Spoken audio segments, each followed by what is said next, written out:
So welcome everyone to another episode of Football Armchair Experts, where we pretend to know everything, but actually we know nothing. The season of giving has already started because in the Premier League on Saturday saw 6 penalties given and scored in the Premier League. That's the second highest ever. Liverpool fan Imran, Chelsea fan Robin, Manchester United fans 3, all beneficiaries from those penalties. Newcastle fan Manjun fell sick after watching his team get trashed 4-0 to Leicester, so he's not here. So I don't know if you were keeping up to date about the Champions League draw, but like there were some issues with it, so they had to redraw. Instead of PSG, Ronaldo v Messi. It would have been a cool match. But I guess now they're going to split Ronaldo and Messi up, so both of them can get knocked out in the same round. You've kept back-to-back clean sheets. Ralph Rangnick, the first manager at Man U to do so since the 1930s, back-to-back clean sheets. So, pretty good rearguard action from you all. Well, I mean, let's not forget it's Norwich. It's not Chelsea or Liverpool or Arsenal. So I think, winning by 1-0 is quite a pathetic margin. So I think, to be very honest, I think it's a game that you should have easily, with the kind of caliber of players, you should have easily gone like 3-4-0. So to see like a 1-0 win is not very promising. I guess kudos to the team. I think they played pretty well in the first half. Second half again drop in intensity, which is not great. Being pretty lucky to get the penalty from Ronaldo. So I think when it comes to individual performances, I think probably just Fred and Maguire, a quick call out. I think good improvements in the last 3 match weeks. I think it's been pretty okay. It's kind of like what you would expect from the price tag of these players, like for their first game in a club. Nothing spectacular, but at least they are on track. We're already invested in Man U now after the new coach came in. Honestly, I don't think it's going to change much, to be very honest. Oh, wow. But at least safe to stop. But at least Ralph will come out and call players out. First name issues with Ralph Rangnick already. Ralph. Rangnick very hard to pronounce. Yeah, I also didn't know how to pronounce Liverpool when I was a kid, but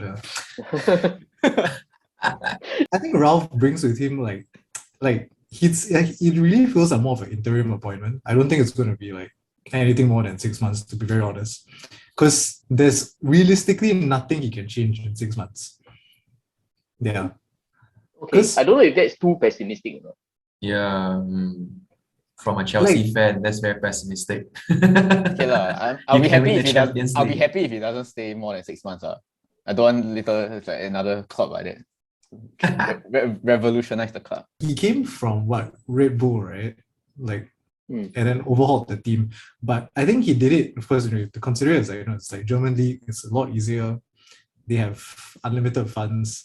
And there's not many giants in the Bundesliga, to be very honest. So, and he's, he comes with kind of like an unproven track record. There's no championship winning. So when Klopp came over, at least he had guided Borussia Dortmund to top Bundesliga and proper Champions League contender. But Ralph hasn't done that. So I don't know.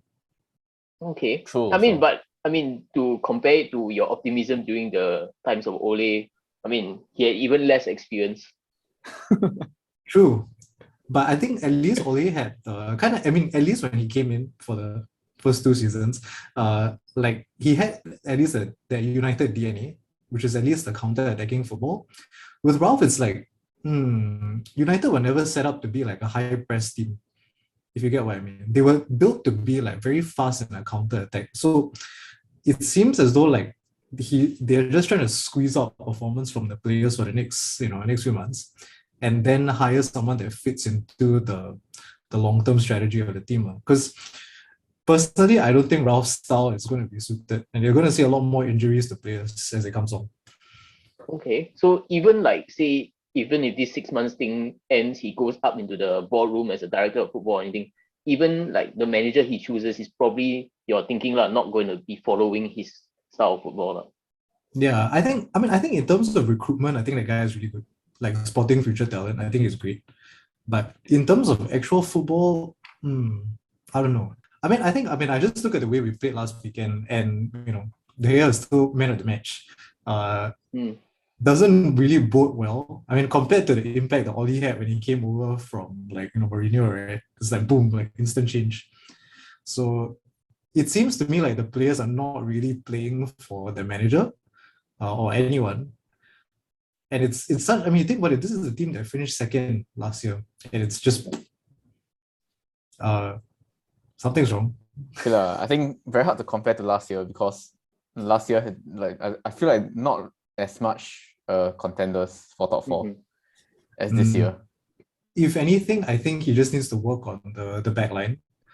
I think right now it's just the weakest thing. I think it's what I've been saying like week in, week out. Guide us the top 4, and I think that would be a good season. It'll be a good season. So no matter how well Ralph Rangnick does, he's not going to be the man going forward. No. Okay. Yeah. Interesting. They need someone with like pedigree to come in. Pochettino. Yeah, does Pochettino have pedigree? I think Pochettino is a good team builder, but I don't think he's like a winner. I think now the United team is built, but there's no like in big games. I think when it counts the most, still struggling. Is there a name that you have in mind? $1 million question. I don't know. Okay. I have no idea. I mean, of course, the fanatic would say Zidane, but to be fair, Zidane walked into like already a title-winning team, so it's not really a challenge. Ten Hag, of course, I think potentially, but again, not much experience in the EPL, which is okay, because it seems like for Man U fans, it's a bit of you want someone who doesn't exist. You want someone who has like a lot of best of all experience, worlds. has been there before. Basically, I think I read this article before, like basically Man U fans want a second Alex Ferguson. But ironically, when you all got Alex Ferguson, he wasn't an Alex Ferguson also. Yeah, I mean, it's tricky because I think you need someone that fits into that counter-attacking style of football, which honestly not many managers are. So maybe the appointment of Ralph maybe it's not a bad thing. But I don't know, is it prudent to continue playing the counter-attacking style when I think not a lot of success in that style in recent years? It's like sort of out of fashion already. I think it's exciting football. I think it provides something that's different from the way that other teams play. So I think a lot of teams like try to do like the build-up play, then hold up a lot of possession about the ball. But United has always kind of been the opposite. So it's like, you finish games with like 20-30% possession, and just have enough shots on goal to make it count. And I think that's football. So you gotta have that balance between like old and new. Okay, Mourinho gonna get fired soon. The second time. The second coming. How many subscribers do we have now, Jay? No, our subscribers have never changed. Oh, Maybe now you need to insert like the animation there. Sometimes we have to look press the like inward. button animation. But Yeah, Give us a like, a thumbs up. it'll make us happy. What we were talking about the previous time was the Crystal Palace game where they actually looked pretty decent playing like a new style under Rangnick, so which was why I was concerned. And okay but that's the thing with a new coach coming in and all that. I think it's hard to find consistency like the first few weeks, the first few months. So still time for him to do something about it. And I don't think we can judge him based on these few games. Like maybe 2-3 months down the road, then we have a clearer picture. But of course, the potential is always there for him to improve Man U, because at the point when he took over, I think Man U sort of at like quite a low place. So it's not hard to go up from there. It's like harder to go down, I think. we were previously saying how Fred was useless the first part of the first segment of the season and all that. Once a new manager comes in, surely he'll replace Fred. Surely it'll be time for Van der Beek to come in. Ralph has come in. Fred is still starting. Van der Beek is still coming off the bench late on some more. I mean, maybe we have no idea what happens behind the scenes. Maybe Fred is amazing during training. We don't know. But do you think maybe there's something more to it? Like, so many managers seem to always prefer Fred in their midfield. Yeah, I think the fundamental quality of Fred is probably hard work, I guess. You can't fault that he never stops running, and he seems to have quite good stamina to last many matches for full 90 minutes. And that will instantly win the trust of new managers. At least even if your technical abilities is meh, you will never be faulted for effort or listening to instructions. So I assume he's someone who takes new tactics on board very willingly. And so coaches like that, and it's easy to have him in the team to ease the transition, I guess. Technically, I don't rate him much, yeah, because he hasn't proven himself to be really good lah. So I just rate him as a kind of a workhorse type of figure, someone who can tackle. Even then, he's quite average. But yeah, someone who just works hard and runs a lot, at least.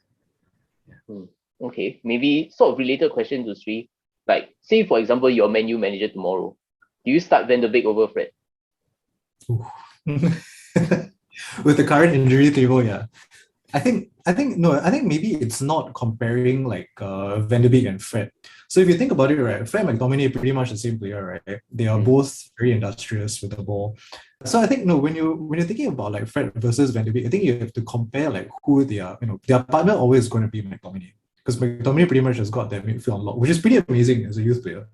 Okay. But Fred and Van der Beek are like kind of expected to do that same running role. So like it's kind of like the holding midfielder transitioning into attack, which I think, to be fair, without Pogba and now with like Bruno, I think playing every match, I think there's the fatigue setting in very quickly. I think you can see that Bruno is very fatigued. He's not the same player that he was when he's like well rested and everything. So when they're expected to transition their role, I don't think that Donny can pull off the role just yet. But also because he doesn't have match fitness. Like, he's not been used as much. So I think now is the time for them to actually just get him the minutes, get his fitness, get his confidence back up, and see how he performs actually by taking off McTominay and putting Fred next to Van der Beek.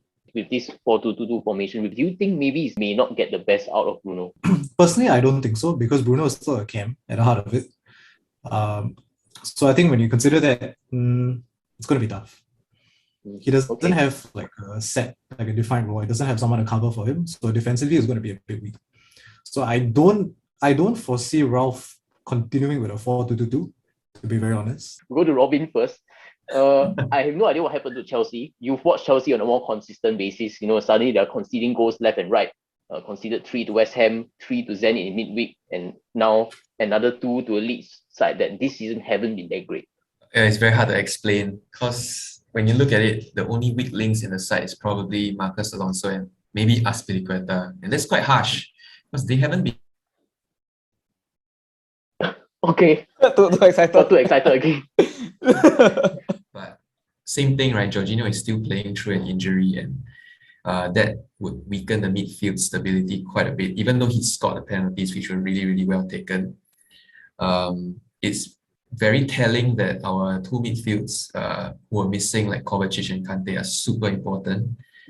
And everyone else is just kind of, I don't know if they're fatigued or what. It doesn't make sense to be fatigued now, but I really cannot explain why they are so defensively weak now, right? Even though most of the backline is pretty much intact. I feel very bad to say like Aspi might be declining, but that's the truth, I guess. Age is catching up, so he's no longer as solid as he used to be as the right centre back of the three-man defense. Yeah, so that's a bit sad to see, but the goals were pretty cheap again. Yeah, very simple goals to concede, which was very disappointing. I'm just very happy that we got away with 3 points. We really stole this one, I think. Maybe this is me being biased or anything, but I noticed that Loftus-Cheek was particularly useless this game. Yeah, I was pretty sure about that when he was at Fulham last season. Then when maybe it's me maybe I shouldn't watch Chelsea games or what. I was watching him, like, he's not providing anything at all. He doesn't track back at all. Like, why do you even continue playing him? I'd rather play Ross Barkley if I were you all. But maybe he's younger, he looks a bit more athletic and all that. But it seems like, for me, like, the reason why you are more like like, it seems like your defense is being breached a lot of times. No protection at all in midfield. I feel Jorginho is the kind of player that a bit of a luxury midfield player, which sounds a bit weird, because given that he is kind of a holding midfield player.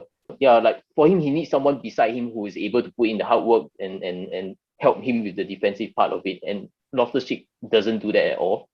So I think that is partially the issue, because I think in terms of, yes, Marcus Alonso made the mistake with the penalty, but I think it would be quite harsh to say that, Reece James or Thiago Silva or Rudiger didn't have great games, because actually, ironically, I think they were pretty okay. So I Yeah. think it's just a case of your team in the front not defending well. I don't know, maybe starting to feel a bit like Tuchel coming in last season and them doing particularly well. Hope, like, I don't know, maybe it's a new manager bounce thing. Maybe it's like a bit of a new manager bounce, and then there's like some momentum, right? So they ride the momentum all the way to the Champions League win. And then this season things have settled down a little, and then it trends towards the norm. So maybe it sort of shows that Chelsea aren't as strong as people think they are last season. There are some contract issues with Chelsea's backline. Rudiger I don't know if he doesn't want to or hasn't extended his contract. Christensen appears to not want to extend his contract. Could be quite a destabilizing factor, like in the back of their minds, which is worrying for fans. I think we desperately want Rudiger and Christensen to stay, but I don't know why Christensen is taking forever to sign, and I think Rudiger has his mind set away already. Like, I think he wants Real Madrid or wherever else. Okay. So I think we have resigned to losing Rudiger at the end of this season. But there are other title contenders that were also similarly benefited from penalties. One of those is, of course, Liverpool. I think on the balance of play, it's sort of fair that we won. So I don't think there's as much issues that I see within like how Liverpool play as compared to maybe Chelsea.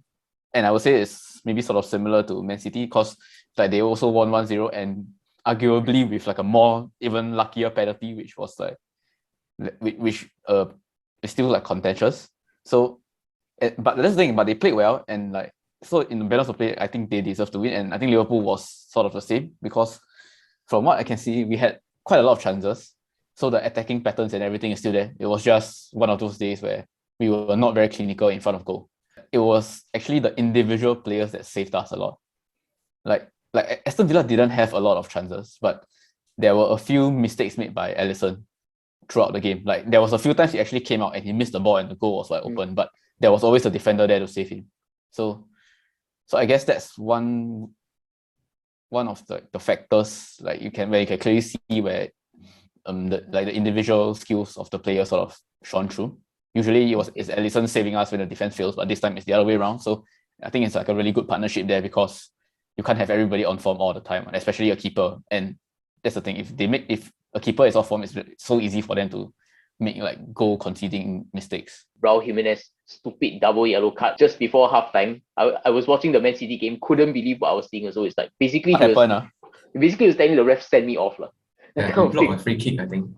Yeah, okay. Basically, on the halfway line, Man City were counter-attacking and he was tracking back, and then it's just one of those fouls, like, you nip at the I think it was Rodri's leg or something like that. Yeah, it was one of those a bit petty kind of thing that, okay, it's just yellow card, because he was doing a little bit of that throughout the game. Then right after that, because Man City got the free kick, he stretched out his leg just to stop the free kick from going in. Like, he just got the yellow. Confirm it's going to be the second yellow already. What? But okay, I feel the stretching leg out part, like, a lot of players do that actually just to prevent, or like they will stand in front of the ball. Yeah, no, okay, true. yeah. Standing in front of the ball is standing in front of the ball is technically okay. It's not a foul, but you can't stretch out your leg just to stop it from happening. That's a yellow lah. So what was the reaction like? The Man City fans had a lot of fun with that, because he took off his headband and then threw it on the floor. Then the Man City fans all cheer, that kind of thing. Because then he picked it up and threw it out on the floor again. Then they cheer again. If Manjun is here, I'm sure he will complain about the Leicester 4-0 win. Yeah. He was hoping that Norwich would take a beating to their goal difference. Well, how the turntables have changed. How the turntables. So Newcastle gaining on Norwich's goal difference by 3. Wow, karma.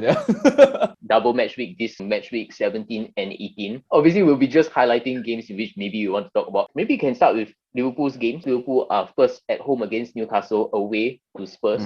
Yeah, Newcastle just got spanked 4-0 last week. Can possibly try to predict a higher score than that, but it's at home against Liverpool.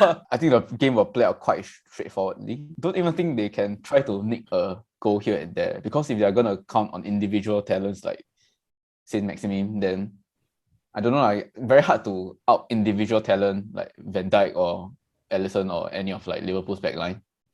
You really need like a couple of players playing off each other to break through the backline usually. So I don't know. I haven't seen Newcastle play, but obviously not doing well this season. So fully expect a Liverpool 3-0. Another 4-0 spanking. Well, Manju is not going to appear good after this. His goal difference is really going to take a tanking after this. Because Newcastle after the Liverpool game faced Man City. Oh my God, man. Maybe he was right when he said that, the gap with Norwich, the 10-goal difference, right, needs to be safe because you never know. Yeah, 10 is not good. Against Liverpool, no. Yeah, I don't think it's 4, but it'll be 3. I think Arsenal West Ham is a top 4 battle. We've been saying it a lot, right? Like, another tough test for West Ham to show whether they are really up for the fight this season. But they've already beaten Liverpool, Chelsea, and Man City, maybe in different cups, but still all within this season. So I don't know. I think it's going to be a West Ham win. I think their problem isn't really with defense. It's just whether I think they defend quite well. It's just whether they can score goals or not. West Ham, like Inun mentioned, they drew against Burnley and all that. Maybe they struggle against smaller teams. Maybe they'll struggle against Arsenal. Yeah, that was They might. I think because their first choice centre back pairing is not around, and Burnley, I mean, they don't even have that new guy. I keep forgetting his name. Oh, Maxwell Cornet. Cornet, right? Yeah, he wasn't there. So Chris Wood alone couldn't do anything. So I think Arsenal might get a goal. It's definitely a stern test for West Ham. But I have more faith in West Ham's attack. Like Antonio should be able to bully whoever Arsenal choose to play. And then it's up to the attacking mates to have a good game. Because if they turn up, then I think West Ham's will bring Arsenal down quite easily. Yeah, but it's just they're a little bit inconsistent at the moment. Like suddenly 0-0 Burnley, that was such a shock. 2-1 West Ham. Same. 2-1 West Ham, same. 3-1 West Ham. Don't know where Arsenal's going to go. Like, what attackers are they going to bring in to replace Aubameyang? Like, he was one of the elite attackers, but obviously they destroyed him, so... They need to find a random striker like a Giroud from nowhere, that kind. Like back then, suddenly one Montpellier. Arsene Wenger to suddenly magic up some French striker from nowhere. Yeah. Then like, can perform. How does Wenger find these guys? Like Adebayo or Van Persie, that kind of shit. Wow. Arsene Wenger is like the equivalent of like, you play Football Manager. He played through the night just to scout players. Yeah. His scouting is 20 out of 20. The Chelsea game's pretty interesting. I mean, Chelsea, Everton, and then Chelsea Wolves. Do you expect 6 points? I think I expect at least 4. We might draw against Wolves, but I expect to win Everton at home for sure. Okay. Yeah, if that doesn't happen, that will be wow, dangerous. Charity FC cannot. Yeah, gonna get battered by Arsenal. Yeah, it's coming. For me, I'm going to go Chelsea to win Everton 2-0, draw Wolves and Chelsea 1-1. Same lah, win against Everton 2-1. Against Wolves, I think Wolves enough bad luck. They've been losing 1-0 to big teams over the past 2 weeks. So I think they're going to draw Chelsea 1-1. I'll go Chelsea win Everton 2-0 and win Wolves 2-1. I guess maybe in terms of like the championship round, not much to say. Fulham drew again. It's our 4th consecutive draw, but we extended our lead at the top. Now 2 points clear. Crisis club. Yeah, because Bournemouth lost. So the people behind us are all not getting their act together. So somehow we're still top. Although maybe the one thing maybe to mention out of this is that I didn't know this, but apparently Andy Carroll is in the championship. Oh, he's where? at Reading. Yeah, he made a defensive clearance off the line, so that I saw that on like my Insta Explore page. Andy Carroll is in the championship. Clearance, he should be scoring. What the hell? I mean, he's going to be one of those where like 1 year we're going to hear, he's retired, and Andy Carroll. Yeah, do punditry like Peter Crouch, that kind. Oh my god. I haven't even heard Andy Carroll speak before, actually. I don't think I heard his voice either. A lot of these Premier League footballers, right? You never hear their voice and all that. Then they go into punditry, right? Then it's talk a lot. Like one of those is Paul Scholes. Usually he's very quiet, right? Don't say anything, right? Suddenly go to punditry, cannot stop talking. Yeah. Because he riled up by Man U. He only talks a lot when it's about Man U, right? Yeah. Gary Neville is like, it's the most deluded. at least Roy Keane was halfway through, like he don't want to say, but he will still say like, oh yeah, it's like not good enough, and then like indirectly saying like, oh, it's not good enough without directly mentioning his name like that. Gary Neville is Yeah, I really think just he like, oh, was it's not quite the player's direct, fault. It's like, I think Keane was quite direct that Ole is flopping, but he won't say sack him. He just like he's Yeah. doing badly. yeah, But Gary Neville is like everyone else's fault except for Ole's. yeah. In fact, the way that when they question Gary Neville, right, always damn funny one, because like his voice gets squeakier and squeakier the more he try and defend himself. Yeah. Yeah, and all the other pundits just laughing at him because they know that he confirm defend. Then they will always set the trap for him. Then he like, then he will like gonna trigger. Then he will be like, those players have to look at themselves in the mirror. And like, Oh my god. Who knows? Maybe Jamie Carragher will be like that also. oh yeah, and I would think Stevie G's and Ole's situation was also a bit different. Of course. Because Ole coming in with like really bad resume, whereas I think Steven Gerrard's like trying to build his resume before coming to Liverpool. So if he had been successful in his previous jobs, at least he can say he won like a title somewhere before, even though it's the Scottish League, managing at quite a, I would say, big club now in Aston Villa. And then if he does well, that's another like pedigree that he has. Yeah, so maybe that fits Sri's criteria of winning a title winning and having and- Premier League experience. Oh yeah. DVG for the Man U job. Wow. We don't have our Suzuki Cup representative here, so he's maybe who knows, maybe there's a match going on, right? Then he pretend to be sick. Wow. But he's actually attending the match live. Imran sent me an article quite interesting about Jose Mourinho. He's flopping quite hard at Roma. Yeah, I don't know what happened. Yeah. Started so well. Fiorentina doing well because of the Vlahovic guy, who is now like the hottest property in the transfer window. Who? Yeah, a lot of clubs looking at him. Yeah, I was But, looking at the La Liga top four. Surprisingly, quite a lot of familiar names around. The Lopetegui guy is there, so like I guess proving his doubters wrong. I think his career is like the most. Yeah, but I think his career is the most joke one among all the managers. So he screwed himself over, then he just exploded. It's like he gave up the international job to go to Real Madrid. Then he gonna fight after 3 months. Then it's like, I think credit to him for making a comeback now. I guess maybe shout out to Manuel Pellegrini. Like even though he's quite Oh yeah, Manuel Pellegrini. Real Betis are third. Another redemption arc right there. Another throwback. Adnan Januzaj. Oh, wow. Real Sociedad. He was during that period where Man U keep having more of those like Wonder Kid of the Year kind of thing. So once again, thank you for watching our episode on previewing match week 17 and 18, as well as our review for match week 16. Feel free to agree or disagree with Sri's comments down in the comment section down below. We'll see you again next week. I think that will be our Christmas special. Bye. Ooh, bye.